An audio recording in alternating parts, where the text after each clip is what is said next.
went live when I was not on the chair. But we're here. We're here now. I hope you can hear me. Let me get turned all the way on. What up, everybody? It's your girl, Melissa. Woo woo. Hold on. There we go. Feedback off. Y'all, I was just making sure you were paying attention that I was here. And that's why I walked in just a little bit later. You know, it's just how things go. It's how things go. Gotta keep your audience on point.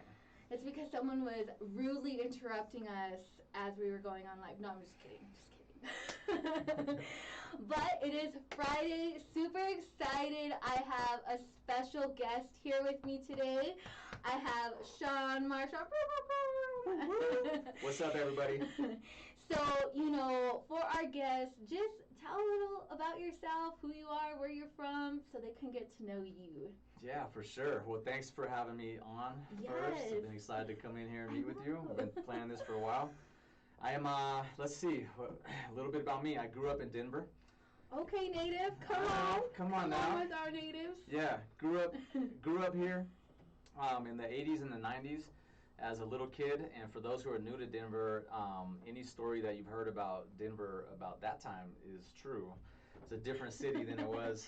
It is. And then I left for a while. I joined the military, ended up in San Diego, and I was in San Diego for 20 years. I went down kind of a dark path after the military, and then ended up getting my stuff together and got in the fitness industry.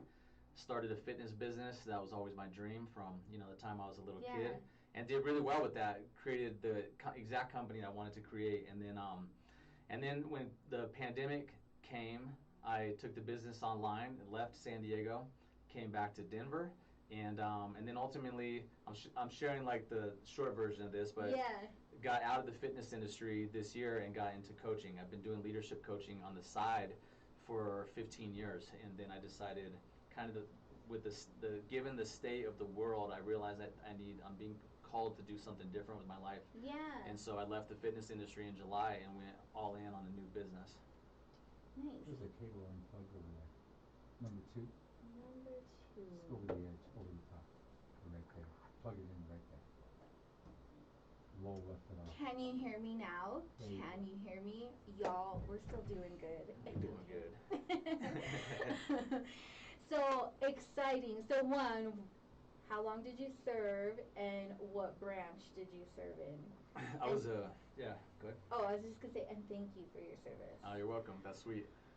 I served 4 years, so from '99 to '03. Okay. So I was in during 9/11, and the Iraqi freedom and enduring freedom. So I was in Iraq when we launched the war that we started, you know, almost 20 years ago. Yeah. And I was a navigator in the Navy. Oh, nice. Yeah. We have a cousin that's Navy. We're mostly Marines, but we have one Navy there. So you'll fit in like the Navy group of the family. Well, thank you for your service. We always appreciate our veterans, those who serve, those who are still serving. We thank you guys very much, because it's not an easy thing. As a family that comes from serving, like, a lot of people think like you're just in and out. Like, it's a life-changing thing. So totally. Yeah. Totally, it totally is. Yeah. So it's not just go in and serve your time and come out. It's life-changing. So yeah, there's no going back. Yeah, there's no going back. You know, and please don't go AWOL. Like, don't do it. Bad idea. Bad idea. Definitely bad idea. So thank you for your service. You're welcome. Thank you for that. So tell us a little bit. I know you're not doing fitness no more, but tell us a little bit about your fitness journey, because that's kind of what got you to where you are now. So let us know a little bit about that. Yeah, totally. I you know, it really started when I was a kid. I started having some problems with my knees. I played sports, you know, basketball is my thing, and I started having problems, you know, and so I went and saw a doctor, and the doctor was you know, no disrespect to any doctor who's listening, but this doctor was checked out. You know, he just like tapped my knee a couple times, and he's like, your knees are weak, you know, your legs are weak, you should strengthen your legs, and then your knees will be better, you know. And the guy never made eye contact with me, never looked at me, and it just didn't really feel in my heart that he was trying to help me, you know. Yeah. I was like 15 years old at the time, so saw a second doctor, same thing, and then my mom took me out to Flagstaff, Arizona, and I have an uncle there that has a gym. These two Oh. Flagstaff athletic clubs, and he had these NFL players at his gym that day when I went, and he had this obstacle course, and I got to Yeah. run the obstacle course with these NFL guys. And I was like, I love this. Like, I want to do this when I grow up, you know? Yeah. So that's when that seed was planted, and then I went, ultimately went to the military, and then got out of the military, and then I just went down a dark path for a while. I did some things that weren't like the great. I just went down a path that wasn't the greatest path, I made a lot of money in that next time frame of my life, and it wasn't in an honest way. I'll just say Yeah. that. And so that whole time in the back of my mind, what I really wanted to do was go into fitness. And the thing was, the reality was, I didn't have the confidence to do it. I didn't have the confidence, self-belief. And so I took a personal development course in 2007. Okay. And that course, in 8 days, it showed me like who I was being. I was being an a-hole in life. I mean, I'm not proud of who I was. Yeah. I wasn't being a good person, and I realized it in 8 days. And I literally just I told the group what I was up to, and that I was gonna leave that industry, let's just say, Yeah. and start over. And that's what I did. So, and I had a 6-figure business at that point. I came back from this course. I sold that business to my business partner that same day. So like the course ended on a Sunday, and then on Monday I sold my business and like had no income. I just knew that I wasn't doing what I was meant to be doing. I knew I had a bigger purpose than who I was being at the time. And so then I just took off. Like I went to Peru for 6 weeks. Nice. Went and studied Spanish, lived with a local family, and then every single day I just asked myself over and over, like every day, what do you want? And then every day I would get an answer, like from spirit. It would be like fitness. And then every day I'd say, that's not it. It can't be it.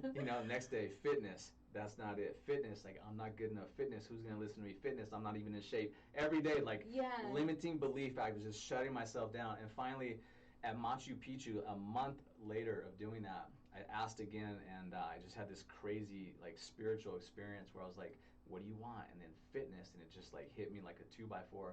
Yeah. I was like, all right, I surrendered to that and came back, and that's what I did. I had dropped out of school at that point, so I went back to school, got a degree in kinesiology, and then started in fitness right away. And that was 2008, and then a couple years later, I started a fitness company, and then a couple years later, I started a nutrition company. So I had 2 companies. Okay. And that's how that started.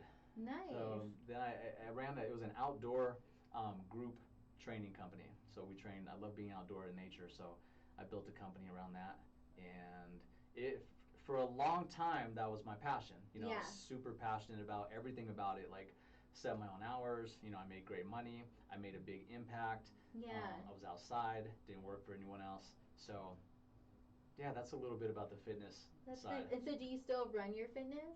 No, I closed the company. Yeah. Really? Yeah, it was profitable too. I could have kept it going, but I realized so do you want me to kind of share how I left that part? It's kind of a story too. Because that's like, I know all my entrepreneurs out there that are listening, right? And so it's always, right, they always say, and it just brought me to mind, even when you said that, when you're like, the next day when you finished your personal development, handed over your business, sold that part of it, got rid of it. It's always the ones that take risks, right? And we always think it's like a cliche type of thing when you hear it, because you're just like, yeah, the people that take risks. But it really is, because you literally just dropped everything and went and had like no money, and it takes a lot, and it's like a lot of bravery to do that, just to like step out on faith and be like, all right, this is what I'm gonna do. Like getting over that, I don't know, just getting over that fear of just like stepping out and like, okay, regardless of what happens, you're still gonna try it and do it. So yeah, tell us about it. I'm excited to hear. Yeah, that's exactly what it is, right? It is a risk. You nailed it.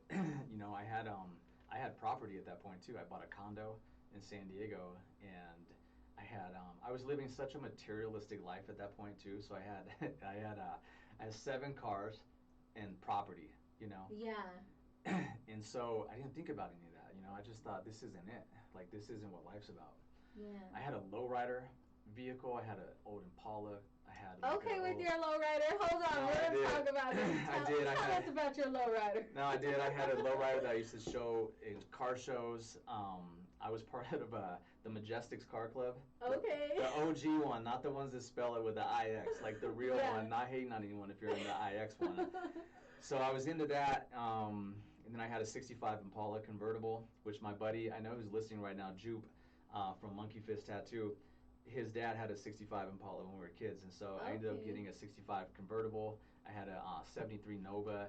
I had a '63 Chevy C10, or yeah, '63.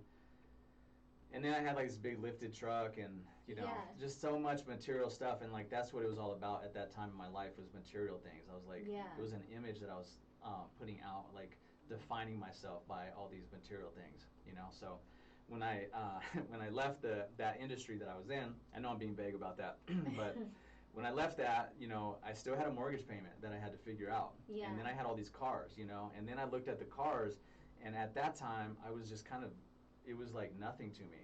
Yeah. I realized like I was defining my self-worth by all these material things. Mm. So I just got rid of them all. I just one by one, I gave the show truck away to this dad that had a daughter that he needed to drive around to school.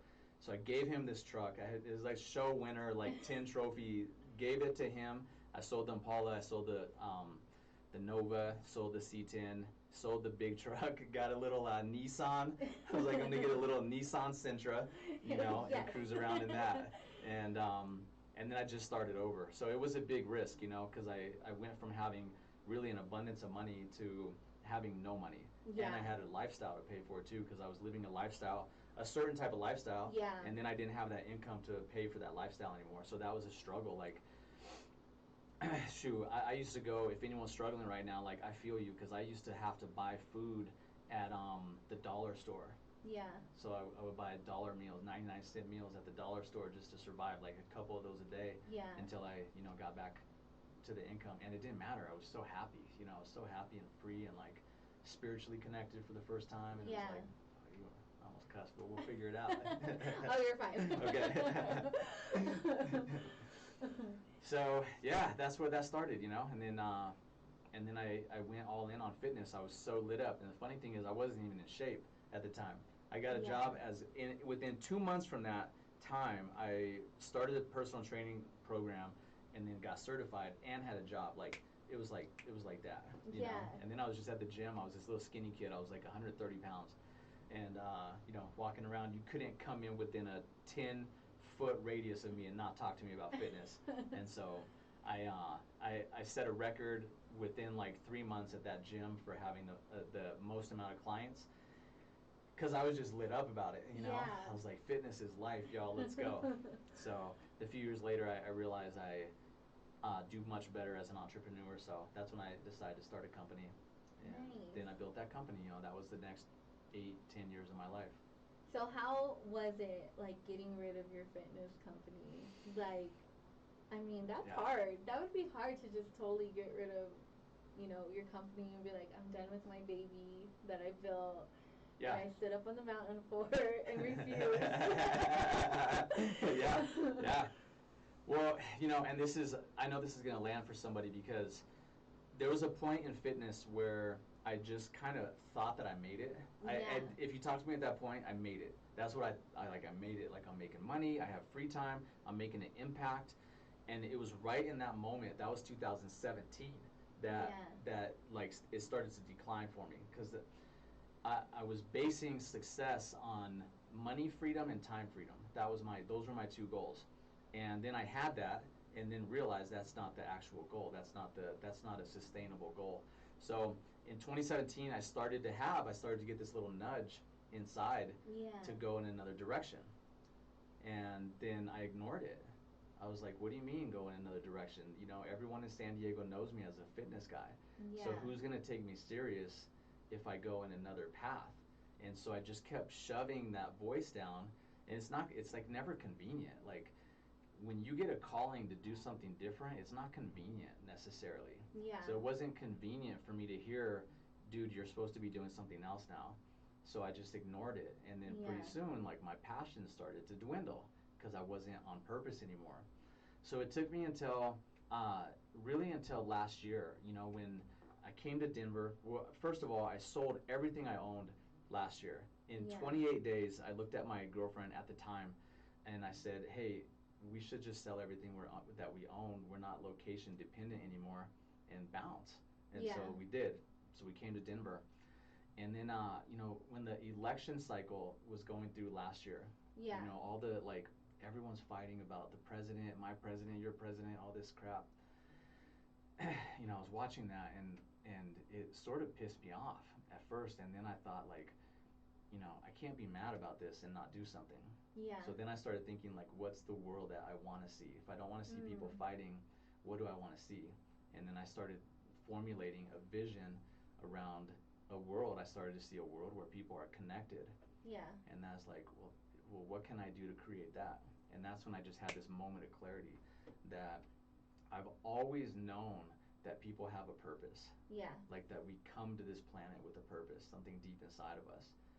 And then it just clicked in that moment. I can take all the leadership coaching that I've been doing.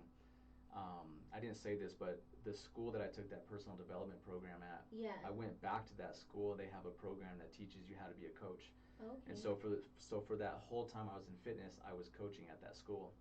So I just decided I could take that coaching and put it together with this idea that people have a calling, a purpose, Yeah. and that's where I can make an impact right now. And so that's when I started the coaching company. I call it Reinvent Yourself. And then, like to answer your question about fitness, Yeah. then I tried to play in both lanes. So I kept the nutrition company, I kept the fitness company, and then I started coaching people, and I built a whole new audience. And so it was like 3 separate things really. And then I realized that the fitness company was a back door. It was stopping me from going all in to the coaching company. Yeah. Because I was comfortable, because I was making money. It was residual income, and I was only working 3 hours a week. And so, but that 3 hours a week was paying for everything. So it was kind of like I got lazy, you know. That's the thing, is I got lazy. I hate to say it, but I did. And so I went to Costa Rica in July of this year for a month. I took a month off, and then just got, you know, heart centered and talked to spirit, and realized I have to leave fitness. Yeah. I can't do both because I'm being lazy. So that's what I did. I came back. I'm sure I have some ex-clients listening, but I came back from a month off, and I called my clients to a Zoom call, and I said, guys, I'm out. So you have a week with me, one more week with me, and then I'm closing the company. Wow. So that was July 31st. That is crazy. Yeah. Then I went all in, you know, from July 31st till now, and I've made almost 6 figures in So July 8 weeks. 31st of this year? This year. This year. Wow, that is crazy. Yeah, it's crazy.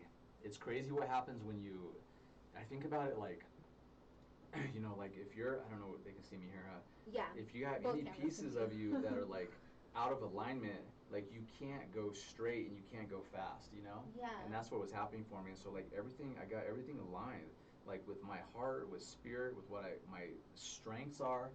And then I hired a coach, and like it just took off. Yeah.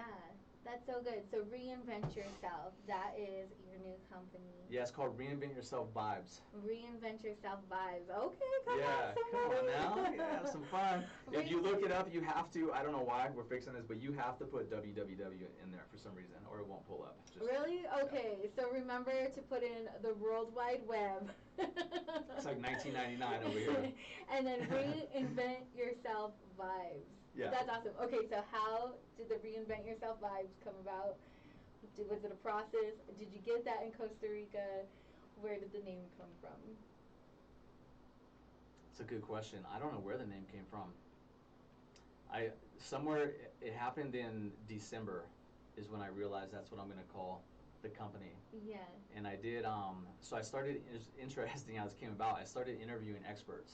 And so in the last year, well, let's just say this year, from January till now, Yeah. I've interviewed 75 experts from around the world, like big name experts in the coaching industry, but different, like the love coaching industry, spiritual coaching, money coaching, different things like that. Yeah. And somewhere when I started interviewing these experts, that's what I came up with, was Reinvent Yourself, because that's what I was up to, was reinventing myself. Yeah. And that's what I wanted to help people do, was reinvent themselves. So that's where that name came from, I guess. I don't remember a moment that I came Yeah. in, you know? You're like, not right there with the llama. No, I'm just kidding. Yeah, exactly. A mermaid in Costa Rica. Yeah, Whispered like right it in my ear. I'm like, this is what you have to do. No. Okay, so reinvent yourself vibes. And so, how does the process work when somebody gets a leadership coach, or like how do people seek it out? I always wanted to know this, and I think a lot of viewers and listeners that are on the airwaves want to know this as well, because I think there's always that curiosity of like, you always hear a life coach or leadership coach, Mhm. or like what you were talking about, like there's different money coaches, bunch of different coaches, but how do you go about the process? Like, how do you know, like, this is what you're looking for, or Yeah, that's a good question. Yeah. I'm sure you follow some influencer, right? Oh yeah, I do. Okay, so you follow an influencer. Are you on any of their email lists? I'm on a few of theirs, yeah. So like, Eric Thomas, always with him. Okay, yeah. He's a big one. Okay. Gary Vaynerchuk. Of course. Follow him, of course. Inky Johnson. Okay. There's a couple people like those that way, and then other different people like John Maxwell. Yeah. So just different. There's different coaches, people that I follow. Like, Yeah. Yeah. So you're on some of their email lists. Oh yeah, I'm too, on their right? email list. Yeah. So the way that it comes about is like, you trust those guys, or girls, whatever. You trust Gary Vee. So like, I go partner. I host an event called Reinvent Yourself, and so in this event, it's a summit. It's an online summit, and so I'll go interview. I'll find 21 experts ish. It could be, there's different numbers, but I'll find 21 of them, and they have to have like a certain reach. Yeah. That they a number of people that they reach through their audience, and then I'll interview them. And so I do all these interviews, and then when the series goes live, in order for them to be on the series with me, Yeah. I ask them to also promote to their audience. And so then they promote to their audience. And so just imagine, like, if you got an email from Gary Vee, and Gary Vee's like, in the headline, it says something, maybe it says like, are you tired of your job, or something like that. Yeah. That headline resonates with a certain number of people. Let's say it resonates with you. Then you click on that email, and then he shares the summit that he's a part of. He says, hey, Sean Marshall is interviewing me for this summit, Reinvent Yourself. There's all these experts, and they're big name experts. Yeah. Like Christina Wise is one of them. If you Google her, if you're listening, she's a beast. She helped I can't think of his name now. Keller Williams. The one guy. Yeah, the one guy that did the one thing. Keller Williams, Gary Keller from Keller Williams. She helped build Keller Williams. Oh wow. So someone like that who already has a track record of success, and you trust them, then they share it, and you're like, you know what, like, that sounds stupid, I'm not opting in, or that sounds awesome. And that's what happens, is people are it's a vibrational thing where someone is thinking a lot of energy about, I don't like what I'm doing in my life right now, or something's not working in my life, I don't like my career, I'm not happy in my relationship. Whatever that energy they're in, when my message comes through and it's a match, then they opt into the series. Yeah. And so they come to the series to listen to the interviews with the experts, and it's pretty cool. I mean, they listen to all the interviews, and then there's a whole process for like turning that into an opportunity to actually move your life. Like, not just listening passively, but I make a notebook for them, a journal, and then they can go through and answer questions every time they listen to an interview. So then you're not listening to it while you're working out, like, you're actually like listening. Yeah. And then by the time we get done with, it's 12 days, 2 interviews a day, they know me well, and then and at this point they made a decision, like, they either can't stand my message or me, and they opted out, and they're out, back to their whatever they're doing, or they're like, holy moly, I've been wanting to reinvent myself, and maybe they didn't have that language before, but now they're clear, and my message has been speaking to them, and they trust me, and then I have a way to start engaging with them, and I'll start doing workshops and different things like that. Yeah.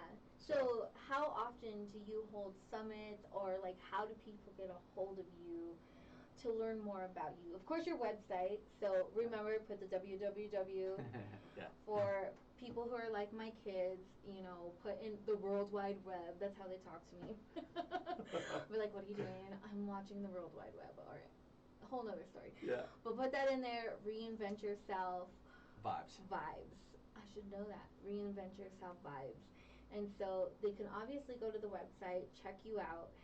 And then what's the next process? Like once they get to know you, are like summits, do you have stuff coming up that they can actually, you know, kind of go fill you out? Because I think a lot of people are like that too. Like they want to go fill Yeah. a person out, right? Like I know I've gone to conferences just to fill it out. Be like, Yeah. am I filling this? You know? Yeah, for sure. Yeah, they do. If you go to reinventyourselfvibes.com, www, there's 3 things that I posted up there that they can check out for free. One of them is the last summit that I did, Okay. and there's a few interviews that are open, so they can see the whole roster of people that I interviewed, and then they can watch 3 interviews for free. So watch those 3 interviews. That's probably all you need to know. Or there's 2 workshops that I did recently that I posted there that they can download and have. Yeah. So one of them is called the Make That Big Decision workshop. So if you have a big decision that you're facing right now and you haven't made it and you've been sitting on the fence, go watch that. See if there's anything inside of there that is supportive for you to go from, you know, confusion to making a decision. Yeah. So that's another one. And then the third one I just did last night, actually. It was a live workshop. And now I can't even think of the name of it. That's terrible. See what happens when you get... It was at that one place. Yeah, where we talked about that one thing. Yeah. And the one thing. Y'all should be on this level, okay? Yeah, you should definitely be on this level. I'll give you the name. Anyways, there's 3 events up there that they can watch. Yeah. And that's a passive way to engage with me and see if they dig what I talk about, you know. If they do, then I write 3 to 4 emails a week, content stuff. Yeah. And it's stuff that comes up with clients. You know, stuff that clients are going through, or I just helped a woman retire, or there's another woman I'm working with who has never made her own decisions even in her own marriage, like with her money. Yeah. And so she's making decisions. She's changing her career from a 9 to 5 to she's becoming a coach. Nice. So they can, you know, I share stuff that's working for those clients and stuff that we're coaching on, so they can take tools away from that. If they don't like it, then they can bounce, and then that's fine, you know. Yeah. You should find a coach that, I think if you're gonna hire a coach, you should hire a coach that it's a no-brainer. It's like 100% like, that's my guy or that's my girl, you know. Yeah. That's how it's been for me when I hire a coach. I have a coach, a couple coaches, and then when I first heard them, I'm like, this is my person, you know. I'm gonna work with this person. Yeah. And I think that's true because, like you said, there's all different things that we resonate with, and all different types of people that were like, yep, that's my person, right? And although my person is like way up there, probably doesn't know I'm there. I'm one in the 400 million emails they send out. I don't know. Who's your person? You know, well, E.T. is one of my favorite people. Him and Inky Johnson are like probably my top people that I do follow. What was the first thing you heard of E.T.? E.T. actually, he showed up on a news feed of mine, and you know, it was like one of those little short videos that they, like, you know, we all get them in our feeds, like they spam you with it. And I just remember him saying his quote, like, I can, I will, I must. Yeah. And I don't know, I forget the whole message that he talks about, I'm not gonna lie, but those 3 things stuck with me. And one of the things that stuck with me was that you see all these people like trying to succeed, right? But the ones who do succeed are the 1%ers. And it just really stuck with me because I'm like, okay, well, what's a 1%er? Like, why am I not a 1%er? Like, you know, you kind of get it, like, you're intimidated, you get offended, like, offended me over the internet. And then I was like, I want to check this out. And so I went through the whole process of like checking everything out, went through the whole challenge. And everything was great because then it was like you really got to understand like what they're saying, and it's not like nothing offensive. I think it's everybody has their own point of views, you know, the way they take things, how you grow up, all that stuff. But one thing was like only the 1%ers like make it that are actually out there busting their butt, doing like what you did, just ready to take those risks and be like, I don't care whether I lose it all, but at least I tried. At least I failed, I went on. And so that is just something, and he always has like that mentality, so I stick with that like mentality, like, okay, I am the 1%, okay? Yeah. Even though it sounds crazy because some No. people don't get it, but you're always It doesn't like, sound crazy. I am the 1% and I will be the 1%. No, it doesn't sound crazy at all. It's a choice. It's a decision, actually. There's a difference. It's a decision. You gotta make a Yeah. decision. If you, and the crazy thing about it, I think the thing that drives me when you talk about that is like, I don't want to have regrets. Yeah. You know? Yeah. I don't want to have the what if. What if I did it, you know? Yeah. What if I left San Diego? You know, what if I left the fitness? Like, that scares me. Yeah. You know? Yeah, it is, and it really is, because, you know, talking about taking risks and that, you're always like that. Like, you're like, I don't know about you, but I'm like that too, and I'm just like, I'd rather go and fail, and even like fail miserably, which, like, those who know me personally, like, I failed who knows how many times. Yeah. Right. Like, we can't even count it, you know, stacking it up on my whole 5 foot nothing body. Like, I failed so many times, but it's through all those failures that I'm like, you really do learn. I think people forget that you do need failure. Yeah. I think everybody thinks, I shouldn't say everybody, but the majority of people think that you just make it. And granted, some people are just blessed like that and they can actually just come out on top. But for the most of us, like, it takes a lot of those fails, and people just don't want to fail. You know, like, they are afraid of that failure. Yeah. And like what people are gonna think, what people are gonna say. But you shouldn't, I don't know, you shouldn't worry about what other people are saying, because it's you. Like, you're the one running your life. I don't know. Thoughts? Yeah, I have a about lot of thoughts on that. Yeah. Failure is an interesting word, you know. I don't really believe, I mean, I think that, first of all, anyone that you see, like those people that you're talking about, that you say that they're just blessed and they always come up on top, no, you're just not seeing where they stumbled. Yeah. Because they stumble along the way. And like the more success that you have, I know this from everyone I know who is a 7-figure earner and even an 8-figure earner, the failures that they have, holy moly. Like, my buddy, one of my partners, just had he makes a ton of money. He's a major success in every area. Let's say with his family also. He's a leader at home, leader with his friends, leader with his companies. And the failure that he just had, I mean, he just had his daughter just let some guys into their house and they robbed him blind for 8 hours, took everything from him.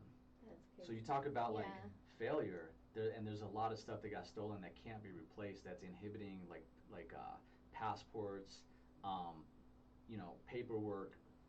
Her paperwork. She's a Costa Rican, so like she can't leave the country now. I mean, it's a major. The bigger game you play, the more failure you're gonna have. That's just the way it is. So like you get to, in my experience, you get to redefine what failure means. You know, because to me, a failure is two things. Like, you didn't try. That's a failure, in my opinion. For me, how I define it for myself. If I don't even give it an attempt, I failed. Or if you hit a roadblock, which what most people would call a failure, and then you stop. That's a failure, you know? But anyone that you see who you admire, man, that person has hit so many roadblocks, they just don't show it. You know? A lot of them. And that's kind of the sad thing about social media for a lot of people, is the inauthentic side, you know, of social media. Yeah. Like, I know, and we talked about this on my interview, but Sean Wells, I don't know if you know the name Sean Wells, but anyone who's listening who's in maybe the nutrition industry, Sean Wells is one of the most well-known nutrition formulators in the world. You can look him up, and he said that he shared this on our interview, or I wouldn't say this, so it's out there already, but he used to go to conferences and get on stage and speak to all these people.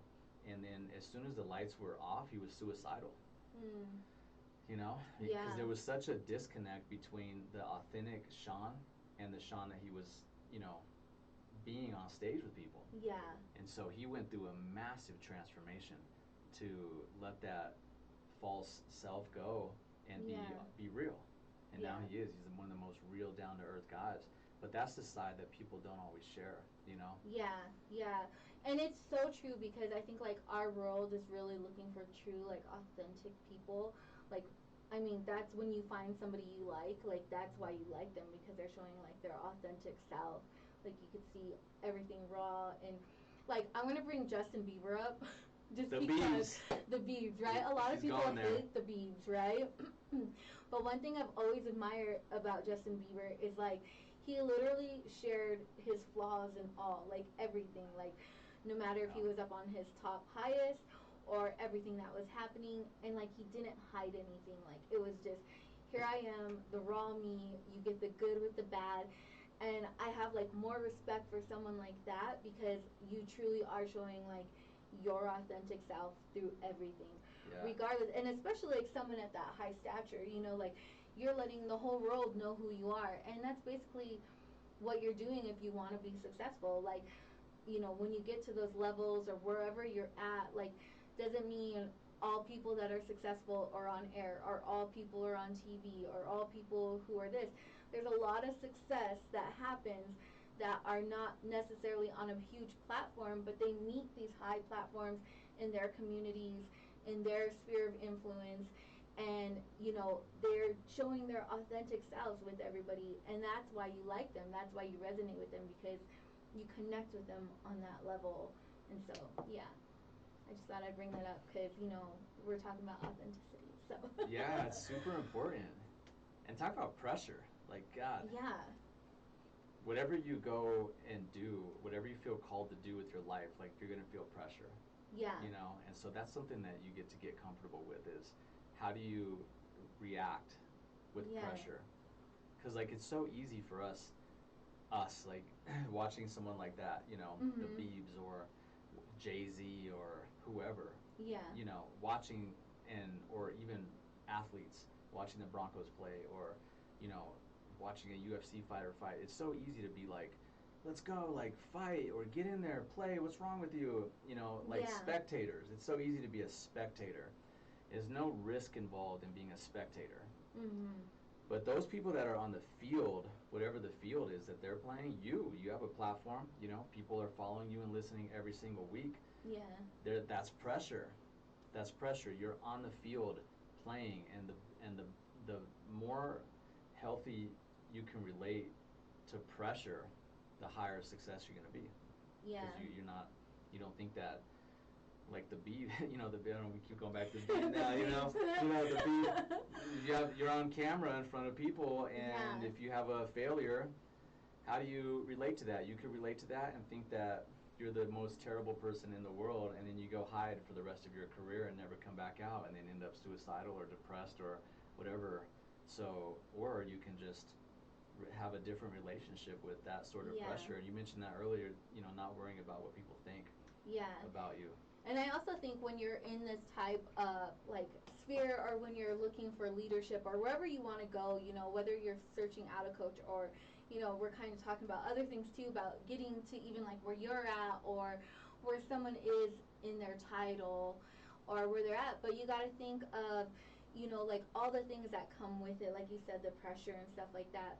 But you know, it's not easy. Like I know times I'm here, like when guests don't show up, you're like, oh man, like you're sitting in here talking to an hour, and like, you know, you guys know, my audience knows, I share with you guys all the time. I'm like, I'm a hot mess. I don't know what's happening today. We're just gonna talk about whatever and chime in. Like, let's do this, you know. But also, to that point is you also have to have a good community of people. And that's one thing I talk about on here a lot, is having a good community of people, because you know, you could do that and get off stage and have those suicidal thoughts, but you also, you know, not saying that that person didn't have like people with them, but it's also to like have that good community of people that can be there with you in those authentic moments of like, nope, let's get back up, come on girl, or you know, come on man, let's do this, let's go, you can keep pushing. You have to have that good community of people. And so I'm gonna let you share, because I could ramble all the time. No, I love it. You have great talking points. So, yeah, it's funny as you say that. I looked over at your screen right here, and I see Mr. Dr. Proctor, who Come on, Dr. Proctor. Dr. Proctor in the house. I got to give a shout out to my boy who introduced us, and who I've known since I was like, you know, 4th grade.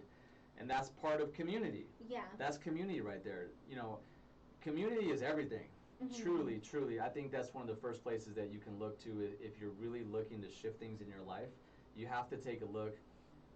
You get to take a look at who are the people that you surround yourself with, you know. Yeah. And if they're people that, and you can't judge them because you're one of them. If they're people that are going to the bar every night and just, you know, drinking and doing things like that, and you've reached a point where that you don't align with that anymore, I mean, you get to change your environment. Like, you get to change the people that you're with, and you get to start having people around you who are doing the things that you want to do. If you want to start a business, then you should be hanging around with entrepreneurs.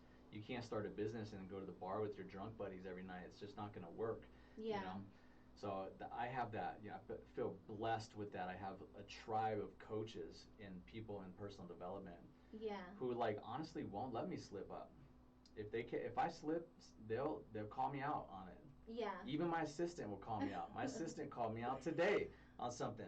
You know. He was late, girl. No, I'm just joking. No, never late. I'm never late. That never happens. But you got to have people around you who, like, aren't afraid to, you know, tell you that your shirt doesn't match. Not literally your shirt, but like when you're speaking something that's not truth or you're being inauthentic, which happens. You get off track. You got to have people around you that you can even call and say, dude, I feel off track. I did that last year. You know, I was coaching a team of at this personal development program that I told you about. Yeah. There's like 200 students and there's like 30 coaches, and then I'm the captain. So like I coach the coaches and then they coach the students. And when I was at this, you know, questioning, should I leave fitness? What do I want to do when I grow up? Yeah. I was so confused, and I'm the guy leading the show.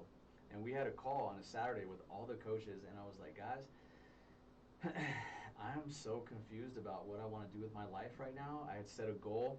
Like, as coaches, we also set a goal, our own personal goals. And so then at the halfway point of this 4-month program, we check in, and we're accountability. So how are you doing on your goals? And everyone has to share. And I had a goal, and I was at 0. 0 results toward my goal, and I just had to come clean. I was so confused, and like all 30 of them started yelling at me, like right away. They just tore me apart, you know? Yeah. I was so embarrassed. It was like death. Like, I'm going to go crawl in a hole now. No, I was, because it's like ego. It's just ego conversation, you know? But that moment, and then I had a series of phone calls with individual coaches after that, you know, that went on for months to just get my, you know, new direction clear. Yeah. And it was I felt embarrassed, but that's my ego. You know, I felt like I had to have it all together, but that's my ego. And so, like, having that support, I wouldn't have probably even started the new business had I not had that support of people around me. And then I had the courage to say, yeah, I'm off track. You know, I'm confused about what I want to do. Yeah, and it's good to have people that are like that. Okay, like those of you who know me on the show know I'm a cutter-offer, right? Bad thing. Not all the time. On the it's freeway? For my peace. No, like I cut with your people. talk people? You talk to people? Well, I'll just cut people off. Like, if you're no longer, like, okay, people think I just cut people off, but there's good reasons, right? You gotta cut people off for your peace. You gotta cut people off for not bringing back that negativity in your life. And sometimes things just happen where you just cut people off. Let's just put it there. But sometimes, you know I've been cut off by people for speaking the truth. And I think some people don't realize, like, even though you need your time apart, right? Like, you might be heated or something, and that person tells you the truth. But those are the people that you need, because they're going to tell you how it is, and they're not going to sugarcoat, like, oh, you're doing just fine, when you really suck. And these are the people that are like, nope, girl, you're doing this wrong. You suck, get your life together. Okay, not that brutal, but like, you need those people. And so when you cut those people out of your life and you're going back to the people who are just like, yeah, okay, cool, like, you need that. And so just bringing to your point of, like, all these people yelling at you, it hurts your pride. Let's be real. Like, I know I've been there where I'm like, man, like, don't talk to me, I hate you right now, like, because it hurts your pride. But then in a couple of days you're like, I'm over it, cool, thank you for telling me that. Then you reevaluate, self-inventory, move forward. So, having those community of people I think you could agree with me that you need those with you, whether they're telling you the truth or just take it. Although there's some people who are just arrogant and they're just telling you stuff. Right. It's about them. Yeah. And then those you can cut off. I'm giving you permission. Just cut them off. I'm with you. Can I say the S word on here? Yeah, sure. Okay, so here's a The sherbet? No, I'm just yeah, joking. sherbet, ice cream sherbet. My favorite, just so you guys know. Yeah. Is that your jam, really? It is, yeah. Is it? Orange sherbet. Orange is my sherbet. favorite. There you Yes. go. Dang. Right. When I was a kid, I liked rainbow sherbet. Oh, orange is my favorite. Is it? Well, we're still in the sherbet family, so people Yeah. think like us sherbet people are weird. They're like sherbet's not an ice cream. No, they don't know what they're missing out on. And yeah, I'm like, no, you're weird. We're the one. That's why we're the 1%ers. No, I'm just kidding. The 1% each sherbet. So okay, so on your point with friends, you know, Yeah. who will call you out and say, there's this phrase that, it goes, I'll buy your bullshit if you buy my bullshit. And there's we have relationships like that where we know we're full of shit and we attract people who are also full of shit. You know, so Yeah. like whatever it is, like maybe you have two guys who are a-holes and they're, you know, playing women, you know, being a-holes to women. That you know on some level what you're doing. You know what you're doing. Yeah. And you have a buddy though who's with you, or maybe a whole group of buddies who are doing the same thing, and because everyone's operating on that same frequency, even though they know it's wrong, they're not going to call each other out because you're not going to call me out. So it's like, as long as you don't call me out, I'm not going to call you out. Or the same thing can go for, you know, if you know that you have a purpose in life and you know you're not living that purpose, you're going to have a group of friends who are the same as you. They all know they have a purpose, and they're not living that purpose. And it's safer to hang with people who aren't going to shine a spotlight on you for not living that purpose. Yeah. You know? So that it's important to see that with your friends. I buy your bullshit if you buy my bullshit. It's an agreement that we make with people. So it's really powerful what you're saying, to have people in your life who, you know, aren't going to buy your bullshit. Yeah. You know? Who will call you out. Because that's what we need. That's honesty. Yeah. There's this guy that I work with. I don't disclose where I work because, you know, media, it's a whole nother realm. But I know where you work. he knows where I work. Y'all don't know where I work. But we're going to leave that there. Next time I want my sherbet, I mean. Well, you can find me, but the weirdos on the airlines can't find me. Yeah. So, but there's this guy at my job, and he's always like that. And he's like, why are you still here?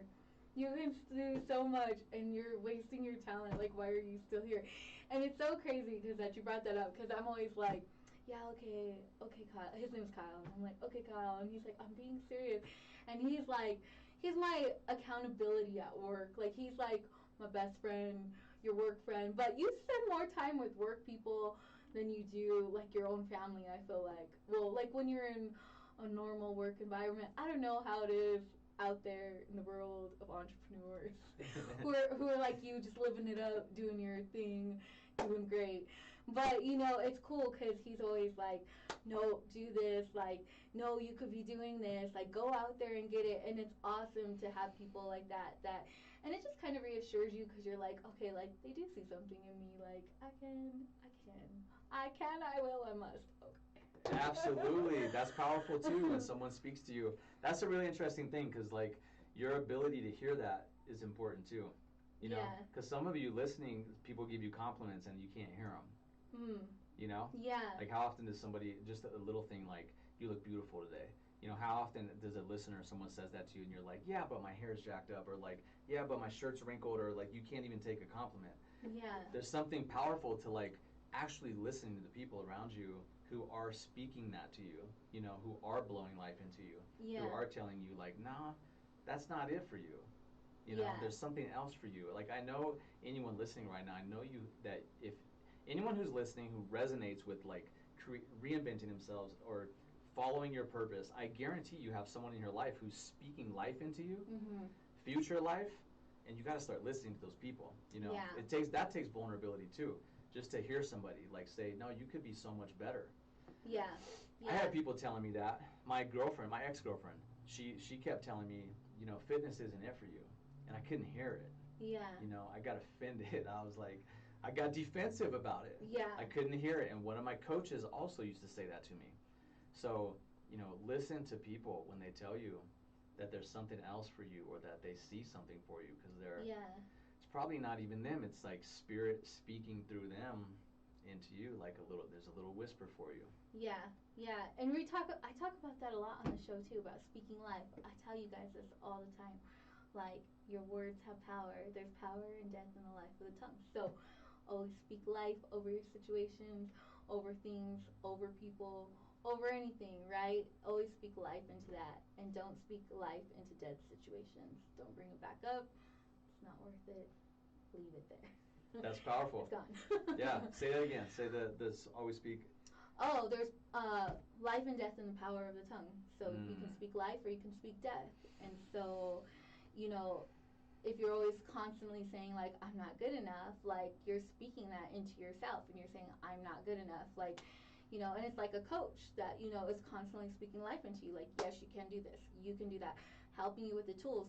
But if you're constantly speaking death into your situations, no matter what this life coach is telling you, no matter if you're trying to reinvent yourself, trying to have good vibes, you're not going to have them if you yourself are speaking death into yourself and not speaking life into yourself.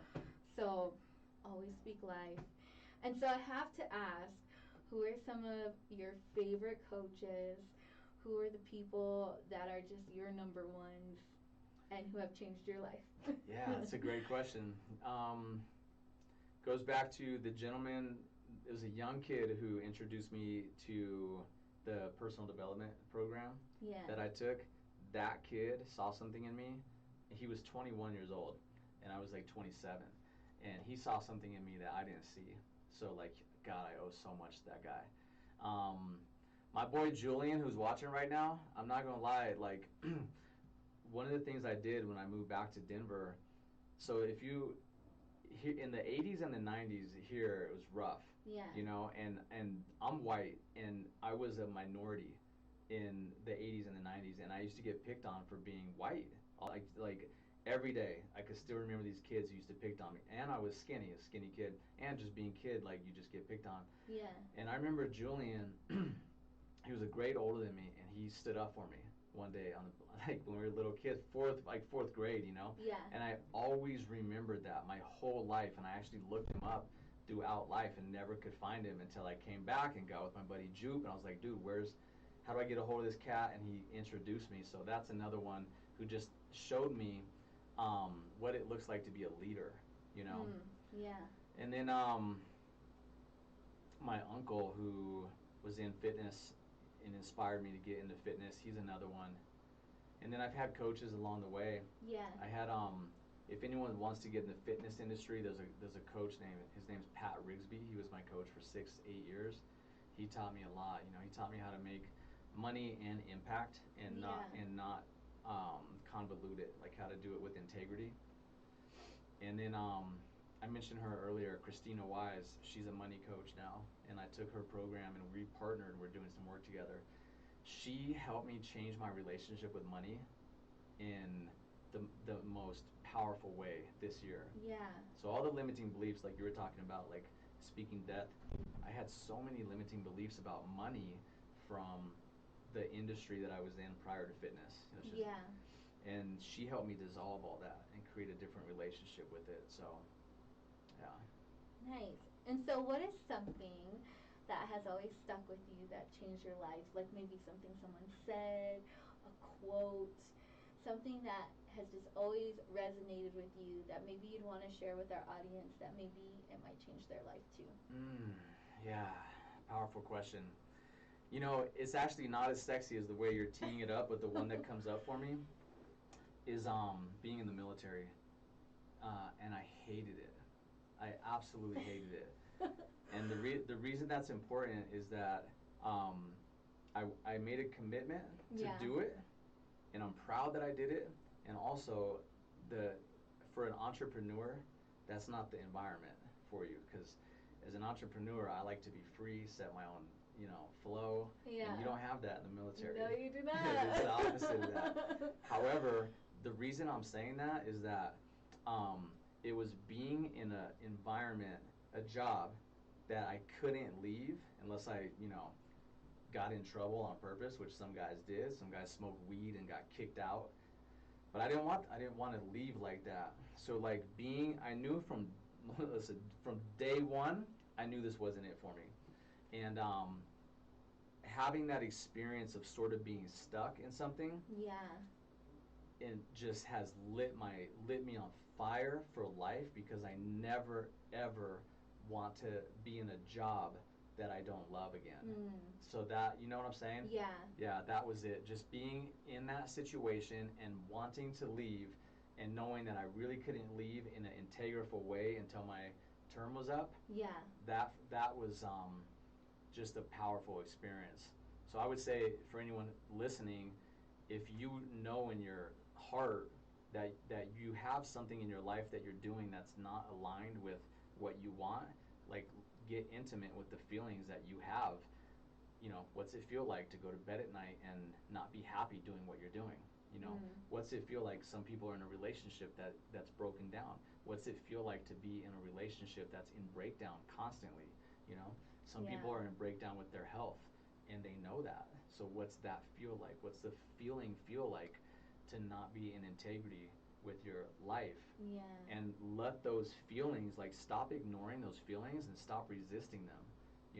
I think that's the problem, is we resist the things that we don't want. But you can't resist those things. You need to, not need to, you get to embrace the stuff that's not working and actually embrace it. Yeah. And go into it.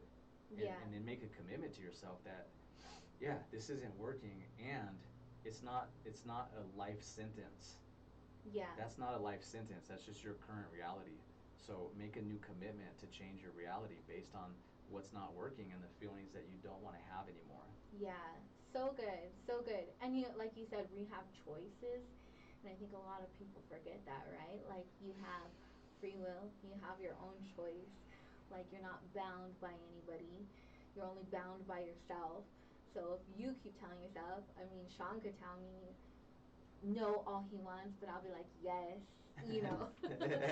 But relentless. You are the one. You are in control of yourself and your choices. Like, don't let other people dictate that for you. And it's the same with anything. Like, whatever you want to pursue, wherever you want to go, like, remember, like, you have that choice, and you are the one who is able to move forward and move on. So, do you have any more summits or anything coming up, or things that you'd like to share that people can, register with you or go to live events or workshops or anything? Yeah, I do. And I just totally blanked on the workshop I did last night. The workshop is called Win the Inside Game so that you can win the outside game. Oh, come on. Y'all know me. I like to say win the day. I always tell everybody every morning, let's win the day, y'all. There you go. So, like, here's the thing is, we often focus, I did a survey. I surveyed hundreds of people last month. Yeah. And I asked them, what do they want, What are the things they want?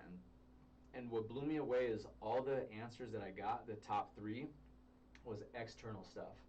Money, new career, new relationship, or change the dynamics in their relationship. And I thought about that, and I was like, that's all outside stuff. And it's like, it's great that you want those things, and also the inside stuff is what you need to focus on if that's what you want. And so I did a whole workshop around self-love, emotional intelligence, so like how you react or respond to people. Yeah. And so the inside game, so that you can shift. When you shift the inside game, your confidence, how you show up, you're gonna shift the outside game. You're gonna make more money. You're gonna have a different career. Your relationships are gonna change. So that would be a great workshop to go to, and that's on that www.reinventyourselfvibes.com. That's one of the 3 free gifts that I have up there. And then next month I'll be doing a couple live workshops that, if you're listening, you can come to those. And if you get on my email list, that's how you get the heads up. I'm not that active on social media. I post my personal life on social media. Yeah. But if you want to know my business stuff that I'm providing, come to my email list. And then I'll do another summit in November. Okay. So and next so for those of you that follow Ignite with Melissa, as you know, we hook up all the links on the live afterwards. So you'll be able to go to all the websites, social media pages, wherever you'd like to get connected with Sean. And if any of these are for you, which I hope they are, I think they are. I know you're not here by accident. So if you stumble across this even later, go ahead and check it out and get connected. And just thank you so much for being on here today. Like, I think my guests don't know, right? I used to be a teacher too, but I always say that, like, my guests that come on, it's more for me. Like, I think they think it's for them, but I get so much out of it. And, like, so many things that you said today, I was gonna cry earlier. I'm like, okay, hold yourself together. Y'all know I'm a mess on here all the time. I won't cry today. But a lot of things you said earlier were just like confirmation for me, things that I've been dealing and doing with. And so thank you. Like we said, you never know when those people who come in to speak life to you, and just a vessel that's there to speak life, and always be able to listen and hear, because it's there. You just got to be able to get it. So thank you so much for your amazingness and openness to share about everything today, and coming on the show. And I hope people go check you out, because he's a good vibe. So go get your vibes and reinvent yourself while you're doing it, okay? Thank you so much for the kind words. It means a lot. Yes, it was awesome to be here. Do you here. have any shout outs or anything you want to give before we head off on the air? I know my mom's listening, so what up, Mom? And I know my clients are listening, so you guys, I have so much respect for you, and you inspire me every day that you step into the fire with me. And then my boy, I said it a couple times, but Jupe, I know you're listening too, from Monkey Fist Tattoo, y'all, if you want to get a tattoo. Yeah, shout out to Monkey Fist. I know the guy there too. Okay. Oh my gosh, I always forget names. Forgive me. But part of the horse. That guy that does the ink thing? Yeah, you know that one. Yeah, that's it. And then I shot my boy Julian a couple times already, so. And you, thanks for having me on. I appreciate it. This was awesome. Of course. Anytime you ever want to come back on, you are family, so you are welcome anytime, as long as I am here and I'm not on vacation. We'll do it again. Yes. And so thank you guys so much for tuning in on the airwaves. Those of you who are watching online, whether it's in your car, at job, we won't say nothing, or wherever you might be, thank you so much for tuning in to KUHS Denver, the stream. Also, I want to remind you today, if no one has told you, I want to let you know that you have purpose, you are loved, and you belong. So your boy, Sean, whoop whoop, and your girl, Melissa, signing out here on KUHSdenver.com. Love, peace, and God bless y'all. Peace, y'all.